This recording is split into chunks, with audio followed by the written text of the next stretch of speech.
안녕하세요. 박미선 원장입니다. 항상 구독해 주시고 좋아요를 눌러주셔서 진심으로 감사드립니다. 오늘은 신장 기능이 떨어질 때 우리 몸에 나타나는 증상에 대해서 말씀을 드리려고 하는데요.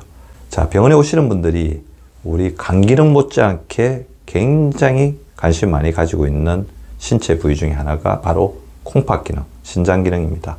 자, 그런 분들은 유심하게 소변에 대해서 관심을 기울입니다. 소변에 거품이 끼어요. 소변 색깔이 탁해요. 박사님, 신장 기능이 떨어지거나 콩팥에 이상이 생긴 것이 아닌가요? 그렇게 물어보시는데, 사실 소변에 이제 이상이 생기는 것은 콩팥 기능에 이상일 수가 있습니다. 그렇지만 소변이 탁하고 뭔가 문제가 있다고 해서 다 콩팥 기능에 저하를 나타내는 것도 아니고요. 이 소변에 어떤 문제가 생기면 신장 기능이 상당 부분 나빠졌을 때 그런 증상이 생기는 경우도 있습니다. 신장 기능이 떨어졌을 때 소변보다 먼저 이상이 나타나는 신체 부위가 있는데요. 바로 피부입니다. 왜 피부에 신장 기능에 이상이 있을 때 즉각적으로 전조 증상이 나타나는지를 알려면 신장의 어떤 기능을 살펴보면 되는데요. 신장은 전체 체중의 0.4%밖에 안 되지만 우리 몸에서 차지하는 역할은 그 10배, 아니 수십 배는 된다고 할 수 있습니다. 먼저 우리 몸의 전해질과 수분의 균형을 맞춥니다. 두 번째, 우리 몸이 대사작용을 하고 나서 쌓인 노폐물을 밖으로 배출하는 역할을 하게 되죠. 세 번째는 신장은 우리 몸에서 중요한 호르몬들을 만들어내는 호르몬 생산 기지로서의 역할을 하게 됩니다. 따라서 신장 기능이 떨어지게 된다면 몸이 붓고 순환이 안 되는 것은 물론 우리 몸은 독소의 덩어리가 되겠죠. 그리고 호르몬을 못 만들어서 급속히 노화되게 됩니다. 신장의 노화는 혈관의 노화라고 할 수도 있습니다. 신장은 어마어마한 모세혈관의 직결체죠. 따라서 혈관의 기능이 떨어지면서 신장의 기능도 떨어진다고 할 수가 있는데요. 자, 신장 기능은 20대부터 30대 초반까지 최고조에 이르죠. 나이가 한 살씩 먹을 때마다 1ml씩 여가량이 떨어지게 됩니다. 80대 어르신들의 신장 크기는 25에서 50%까지 줄어들고 신장으로 가는 혈류량도 40대 이후로는 10년에 10%씩 감소합니다. 신장의 기능을 나타내는 사고체 여가율도 10년에 6에서 8% 정도 감소하니까 신장은 어쩔 수 없이 나이를 먹을수록 점점 노화되는 신체 기관이라고 할 수밖에 없습니다. 다만 개인차가 있을 뿐이죠. 따라서 이런 기능이 떨어지는 것들은 우리 몸의 그 이상 증상을 미세하게나마 알려주게 되는데요. 자, 제가 앞으로 말씀드리는 피부의 증상들은 초기에는 약하게 나타나거나 없다가 신기능이 점점 나빠질수록 심하게 나타나는 경향이 강합니다. 하지만 초기부터라도 이런 증상들의 경미한 부분이 나타날 수 있고, 그리고 없던 증상이 갑자기 생긴다면 이게 신장 기능이 이상이 생기는 거 아니냐, 그렇게 생각하셔야 되고요. 아까 제가 말씀드렸던 우리 몸의 수분의 균형, 독소의 배출, 호르몬의 생성, 이런 부분들에 가장 예민하게 반영하는 부위가 피부이기 때문에 피부의 그 증상이 먼저 나타나게 되는 겁니다. 자, 신장에서 수분 조절을 못하게 되고 우리 몸에 노폐물이 쌓이게 되면 가장 먼저 피부가 건조해집니다. 염증이 되고 우리 피부에 수분이 점점 부족해지는 거죠. 그리고 건조해진 피부는 이 가려움증을 동반하게 됩니다.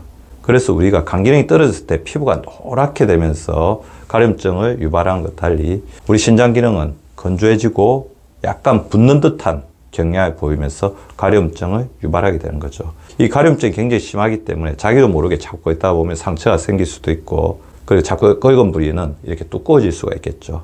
그리고 이게 자꾸 뭉치다 보면 닦지가 않고 그러면서 결절처럼 보이기로 합니다.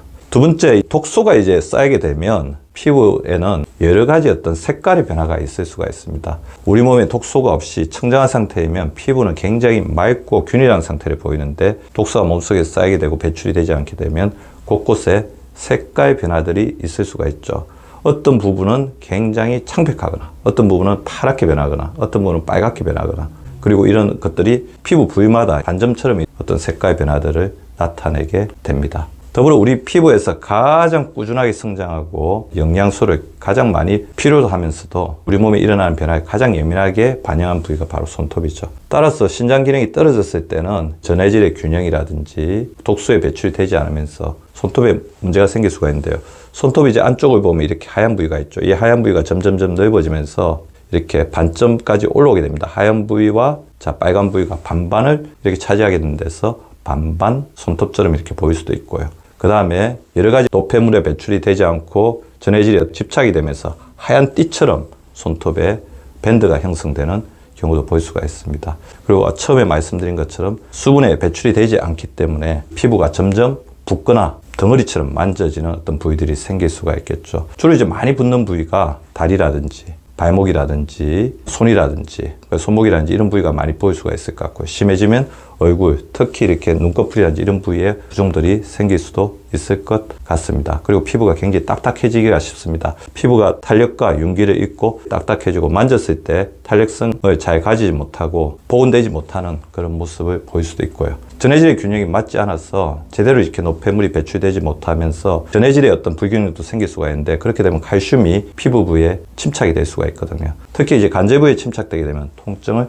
유발할 수도 있습니다. 그래서 피부 부위에 결제 같은 것들이 만져질 수도 있습니다. 그리고 노폐물이 배출되지 않고 우리 몸에 독소가 쌓이게 되면서 발진들이 생기기가 쉬운데요. 피부 곳곳에 이제 빨갛게 발진들이 생기는데, 바이러스 질환이라든지 두드러기가 아니고 이런 어떤 발진들이 우리 몸 곳곳에 생긴다면 신장 기능이 떨어지는 초기의 증상일 수도 있다는 것을 생각을 해야 될 것 같습니다. 이런 증상들이 나타나는 것을 잘 발견하는 것도 중요하지만, 신장은 침묵의 장기이기 때문에 미리미리 잘 보살펴 주는 것이 중요할 것 같습니다. 먼저 신장의 기능을 가장 해치는 것이 바로 혈당이죠. 그래서 적절한 탄수화물 중에서 복합탄수화물을 섭취하고 혈당 지수가 낮은 음식을 먹는 게 중요할 것 같아요. 그리고 제가 항상 말씀드린 것처럼 거꾸로 식사법을 통해서 우리 몸에 탄수화물에 균형 잡힌 섭취를 해주는 게 좋을 것 같습니다. 채소가 아닌 반찬, 밥. 이렇게 하면서 밥, 반찬의 1대1이 아니라 2대1의 거꾸로 식사법을 실천해 주시는 게 굉장히 중요할 것 같고요. 사구체 혈관, 특히 신장을 이루는 혈관은 혈압에 민감하기 때문에 혈압을 낮추는 쪽으로 굉장히 노력을 하셔야 됩니다. 그래서 싱겁게 식사하는 게 굉장히 중요할 것 같아요. 우리나라 사람들의 혈압을 높이는데 가장 중요한 부분을 차지하고 있는 것 중에 국물 식사가 있죠. 그래서 젓가락으로만 식사하면서 국물을 최대한 적게 섭취하는 노력을 기울여 주시는 게 중요할 것 같고요. 신장은 이제 나이가 들수록 여가량이 작아지고 신장이 건조하게 됐을 때 신장의 기능은 더욱더 떨어지게 됩니다. 그래서 우리가 중환자실이나 병원에 입원했을 때 항상 그 환자의 소변량이 제대로 나온지를 잘 살피는 이유가 신장에 적절한 수분이 공급되는 것이 매우 중요하기 때문입니다. 그래서 신장이 탈수되지 않도록, 우리 몸이 탈수가 되지 않도록 적절한 수분 공급을 해주는 게 필요할 것 같고요. 항상 하루에 2리터의 수분을 섭취하자 제가 말씀드리고 있죠. 그래서 소변 색깔이 맑고 투명하게 나오는 정도를 유지하는 수분 섭취를 해주는 게 좋을 것 같습니다. 저 같은 경우는 아침에 일어나자마자 한 잔, 병원으로 출발하기 전에 한 잔, 병원에 도착해서 한 잔, 오전에 한 잔, 오후에 한 잔, 병원에서 나가기 전에 한 잔, 집에 도착해서 한 잔, 그리고 9시 전에 한 잔, 이렇게 물을 최대한 8잔은 규칙적으로 섭취하려고 노력을 하고 있습니다. 그리고 우리 신장의 기능을 떨어뜨리는데 가장 중요한 역할을 하는 것 중에 하나가 내장 지방, 특히 신장 주변에 지방이 끼어 있는 것을 우리가 이소성 지방이라고 하죠. 그래서 적절한 체중을 유지하는 게 굉장히 중요합니다. 그래서 운동을 통해서 적절한 어떤 체중을 유지하도록 노력을 해주는 게 중요하고요. 해독시켜야 할 물질, 그러니까 신장에 부담을 주는 물질을 너무 많이 섭취하지 않는 게 굉장히 중요한 과제겠죠. 너무 많은 약, 술, 담배는 신장에 치명적입니다. 그리고 너무 많은 영양제나 검증되지 않은 민간약제도 콩팥에 부담을 줄 수 있기 때문에 적절하게 선별하는 지혜를 가지는 것이 중요할 것 같고요. 소변검사와 혈액검사를 주기적으로 하는 것도 굉장히 중요할 것 같아요. 그래서 위험 요일이 있거나 고혈압, 당뇨, 고지혈증이 있다면 1년에 한두 번씩은 주치와 상의하셔서 반드시 신장 기능을 소변검사, 혈액검사를 통해서 해주시도록 하고요. 건강검진에 이런 치가 들어가 있기 때문에 건강검진을 거르지 않는 것도 중요할 것 같습니다. 신장은 끊임없이 우리 몸에 있는 독소들을 해독하는 역할을 하기 때문에 신장을 도와주는 영양제도 적절하게 섭취를 하면 도움이 되겠죠. 활성산소에 굉장히 취약한 조직이 신장입니다. 왜냐하면 우리 몸에서 굉장히 많은 대사작용을 하고 있기 때문이죠. 그래서 활성산소를 줄여주는 비타민 A, 비타민 C, 비타민 E, 마그네슘, 코큐텐과 같은 항산화 영양소들이 도움이 될 것 같고요. 혈관이 좋은 비타민 B도 이제 도움이 될 수가 있습니다. 그리고 신장과 같이 일을 하고 있는 간이죠. 간 기능을 도와주기 위한 간에 좋은 밀크시스과 같은 영양제들도 일부 도움이 될 수가 있으니까요. 본인의 어떤 신장 기능이 점점 나빠지는 것 같으면 선별적으로 영양소들을 담당 의사라든지 주치와 상의하셔서 섭취하는 것도 고려해 볼 수가 있을 것 같습니다.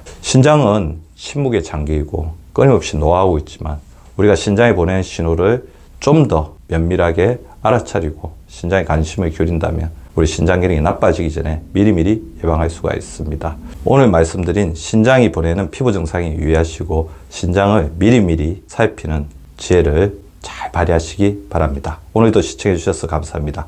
유쾌한 하루, 건강한 하루 보내시기 바랍니다.